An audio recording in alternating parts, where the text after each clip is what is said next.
Hola chicos, ¿cómo están? Espero que bien. Vamos a iniciar nuestra clase de biología. Soy el profesor Jesús Paredes y vamos a tener en esta sexta semana nuestras clases, ¿sí? Bendiciones, espero que vaya bien por tu casa. Empecemos. Muy bien chicos de genes, en esta semana 6 nos corresponde el tema de citología, ¿sí? Ya hemos visto biomoléculas inorgánicas, orgánicas y ahora corresponde pasar a la citología. Como ya te habrás dado cuenta en el gráfico, la citología lo que va a realizar el estudio de la célula, por eso que también se le llama biología celular. Es el campo de la biología que va a estudiar a la célula. ¿Y qué es la célula, profesor? Me dirá. La célula es la unidad anatómica, funcional, hereditaria y evolutiva de todos los seres vivos. O sea, aquel que se considera ser vivo tiene que estar formado en su unidad anatómica, en su estructura anatómica por células, que van a cumplir distintas funciones, que van a almacenar lo que es el ADN, que es la información hereditaria, y con el paso del tiempo van a generar lo que es la evolución. Entonces, la célula es la unidad anatómica, funcional, hereditaria y evolutiva de todos los seres vivos. Por eso que a los virus no se les considera seres vivos debido a que no están formados por células. Están en un nivel anterior al nivel celular. Ahora, en este tema hay que revisar un poquito de antecedentes históricos que son vitales e importantes. El primero que vamos a revisar es el de los hermanos Hansen, que son los que inventan el microscopio. El microscopio es vital porque los primeros inicios de estudio de nivel celular se necesitaba amplificar. Son muy pequeños, la mayoría de células son muy pequeñas y no se observan a simple vista. Entonces se necesitaba un instrumento que permita su observación. Y los hermanos Hansen lo que hacen es la invención del microscopio, que da inicio a esta era del estudio de las células y cómo están compuestas. Luego aparece Robert Hooke. Robert Hooke es el padre de la citología, debido a que él acuña el término célula.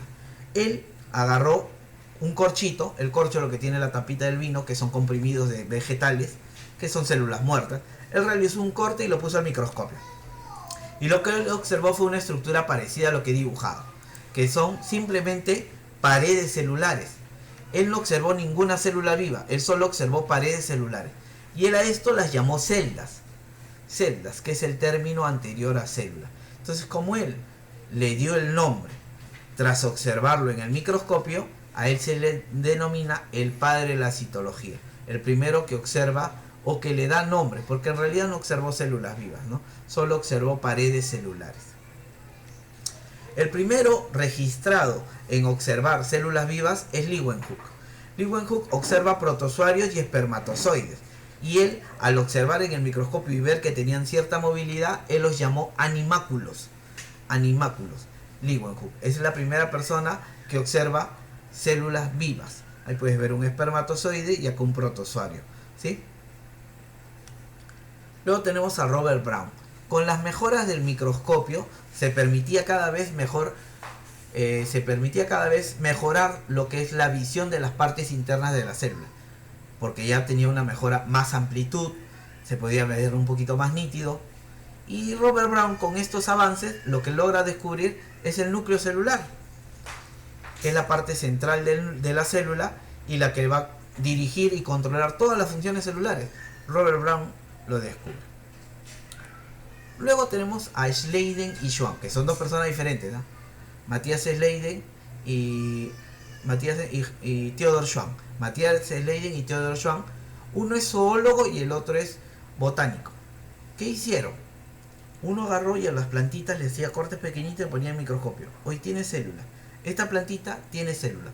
Esta y todas las plantitas que vio tenían células. El otro hizo algo parecido con animales. Un poquito de pielcita chiquitita. Hoy tiene células. Un poquito de secreción, células.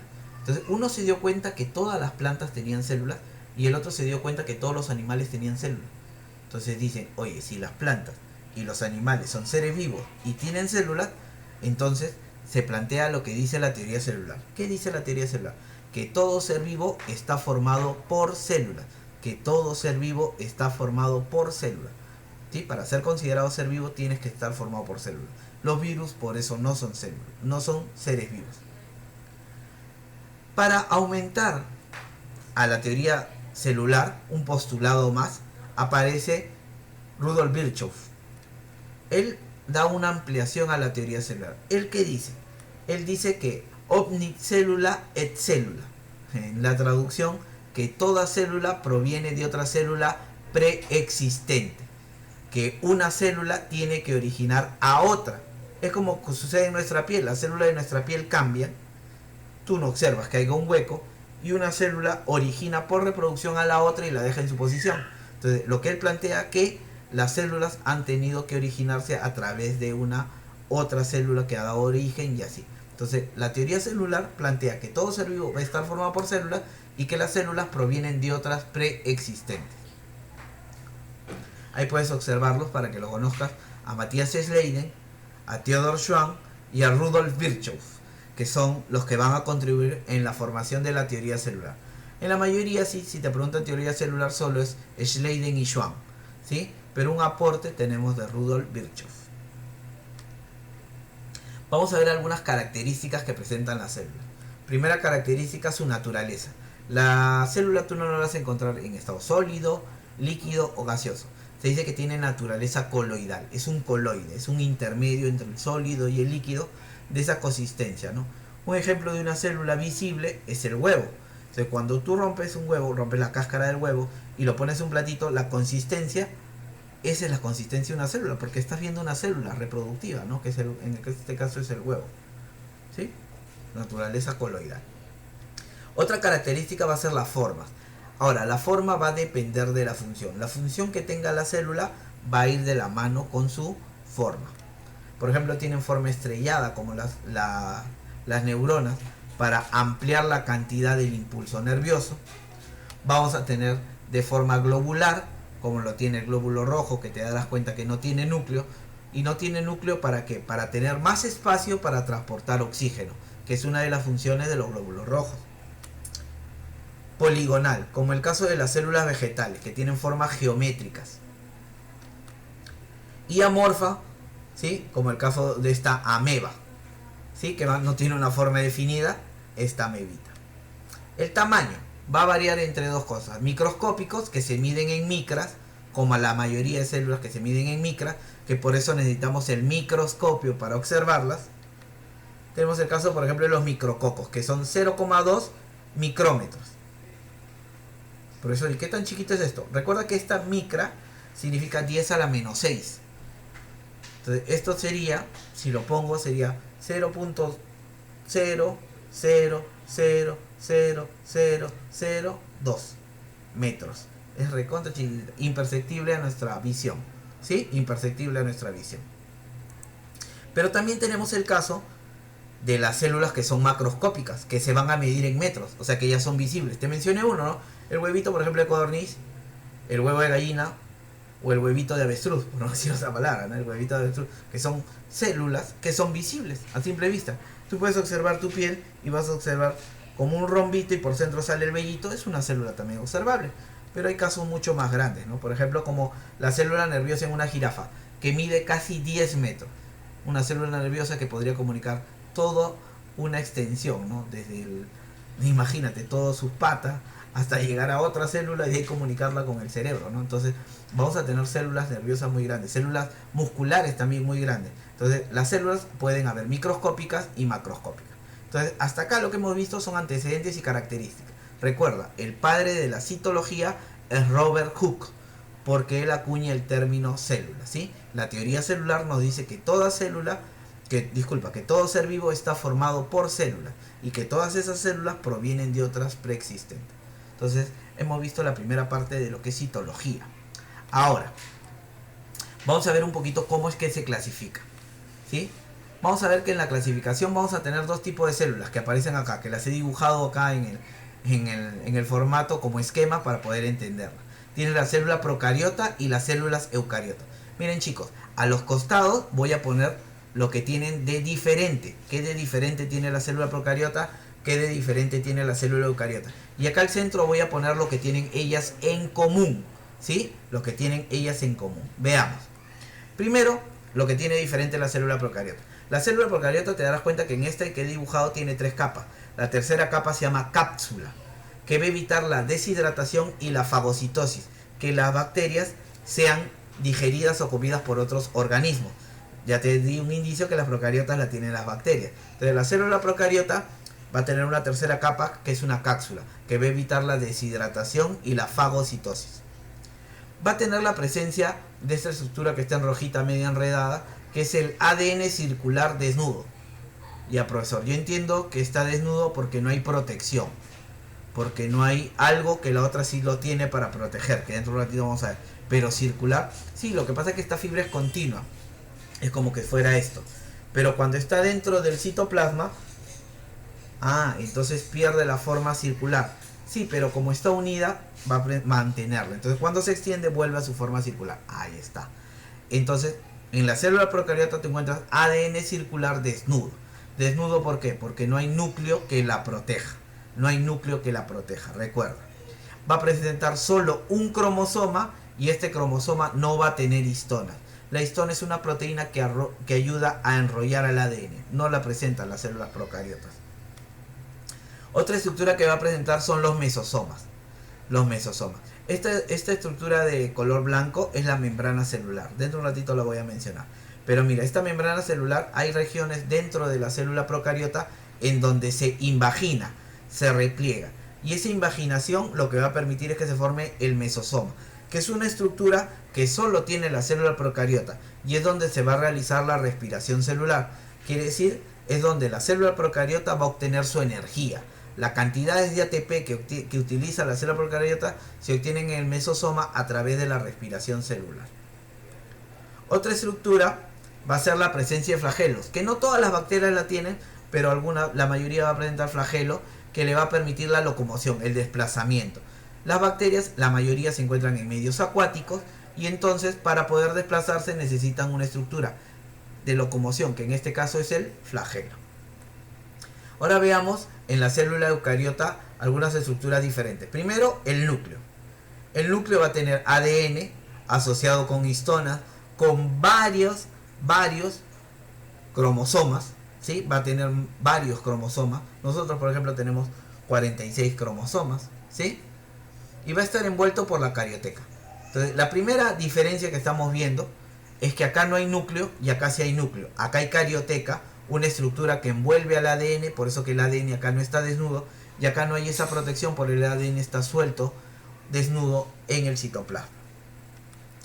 Lo otro que van a presentar van a ser todas estas estructuras que tiene acá, que son el sistema de endomembranas, que está formado por la carioteca, que es la envoltura del núcleo, el retículo endoplasmático rugoso, que tiene esos puntitos rojos, el retículo endoplasmático liso, que es esto que sigue, y de ahí lo que está separadito, que es el complejo de Golgi. Todo esto va a formar el sistema de endomembranas, que tampoco presenta la célula procariota. Luego tenemos las organelas, que es como los órganos que tenemos nosotros, el corazón, el hígado, el riñón. Ya, pero dentro de la célula va a haber organelas que cumplen distintas funciones. Tenemos el caso de las vacuolas, que por ejemplo es esta. Las vacuolas generalmente almacenan agua. Va a tener cloroplastos, un tipo de célula eucariota que se llama célula eucariota vegetal, que es la que le permite realizar la fotosíntesis. La mitocondria, que realiza la misma función que el mesosoma, la respiración celular. Es la que va a generar la energía a nivel de la célula eucariota. Los lisosomas, que actúan como estómago. Entonces vamos a tener distintos tipos de organelas, cada una va a cumplir una función, pero solo hay organelas, solo hay sistema de endomembrana y solo hay núcleo en la célula eucariota. Esto no se encuentra en la célula procariota. Ahora vamos a ver lo que tienen en común. Primera estructura que tienen en común, pared celular. Ahora, la célula procariota y la célula eucariota presentan pared celular. Lo que va a diferenciar es de qué está hecha, de qué glúcido o polisacárido está formado. Por ejemplo, vamos a tener el caso de las arqueobacterias, que son bacterias muy antiguas. Ellas, su pared celular va a estar hecho de pseudomureína o su sinónimo pseudopeptidoglicano o peptidoglucano también, cualquiera de las dos formas se escribe, glicano o glucano. Entonces, si a ti te preguntan de qué está hecho la pared celular de las arqueobacterias, está hecho de pseudomureína o pseudopeptidoglicano. En el caso de las bacterias normales, va a estar formado de mureína o peptidoglicano. Te darás cuenta que en las arqueobacterias se ha agregado el término pseudo porque es parecido. ¿sí? En el de las bacterias solo hay mureína o peptidoglicano, que son sinónimos.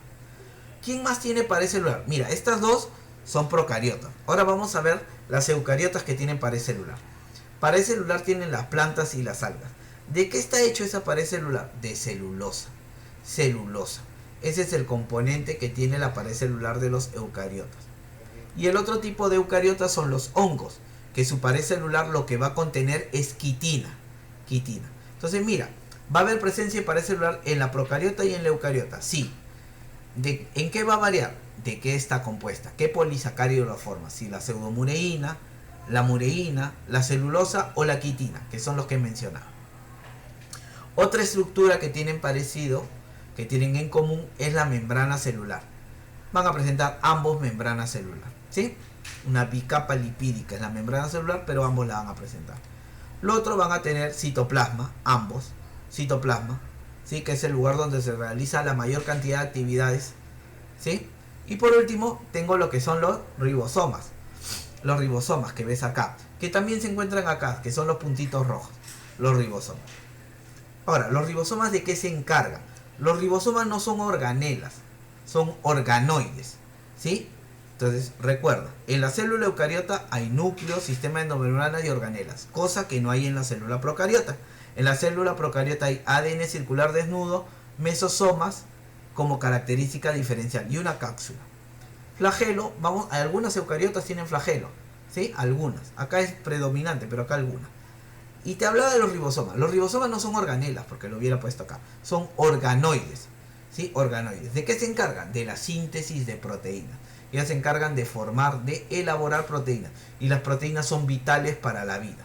Entonces, la formación de proteínas se da en los ribosomas. Ahora, va a haber una particularidad. Los ribosomas de la procariota y la eucariota son parecidas, pero no iguales. Los ribosomas van a tener estas estructuras, dos estructuras, una superior y una inferior, ¿sí? ¿Sí? Una subunidad mayor y una subunidad menor. La menor es la más chiquita, la mayor es la más grande. Y en la procariota, por ejemplo, sucede esto, ¿no? Las subunidades son 30 y 50. La subunidad menor es 30 y la subunidad mayor 50. La S significa unidades de sedimentación. Entonces se ensamblan y se forma un ribosoma que se llama 70S. 30 y 50, 70S. En el caso de las eucariotas, las subunidades son 60 la mayor y 40 la mayor. 40S y 60S. Se juntan y forman un ribosoma llamado 80S. Profesor, creo que como usted de biología está sumando mal. Acá dice 30 y 50 y he puesto 70. Debería ser 80. No. Lo que pasa es que las unidades de la menor con la mayor al ensamblarse se van a repetir. Y entonces solo se contabilizan 70S, 70 unidades de sedimentación. Lo mismo pasa en las ribosomas de las eucariotas. Las unidades de 40 y 20 van a tener 20 unidades de repetición, se ensambla y se forma la estructura llamada eucariota. Eucariota llamada 80S, ribosoma eucariota 80S. Entonces te darás cuenta que los ribosomas van a ser diferentes, ¿sí? Muy bien. Ahora, ¿quiénes tienen célula procariota? Ya te había dado un indicio, pero hay que leerlo. Las células procariotas lo presentarán las arqueobacterias, que son las bacterias extremas. Son bacterias que viven en un lugar donde otro ser vivo no se encuentra, ¿sí? En el intestino, ¿sí? En pozas sulfurosas, en el mar muerto encuentras arqueobacterias. Las cianobacterias, que son las llamadas algas verde azules, ahora te voy a mostrar para que las conozcas, y las bacterias de forma general, ¿sí? Y las que formarían la célula eucariota son el resto de seres vivos, los protozoarios, las algas, los hongos, las plantas y los animales, ¿sí? Las plantas y los animales. Hay que recordar ahí, las plantas y los animales. Acá ha habido un pequeño problema. Plantas y animales. Ahora, entonces, nosotros conocemos como seres vivos a bacterias, ¿sí? Algas, protozoarios, hongos, plantas y animales. Todos ellos son seres vivos. Y como te das cuenta, todos están acá.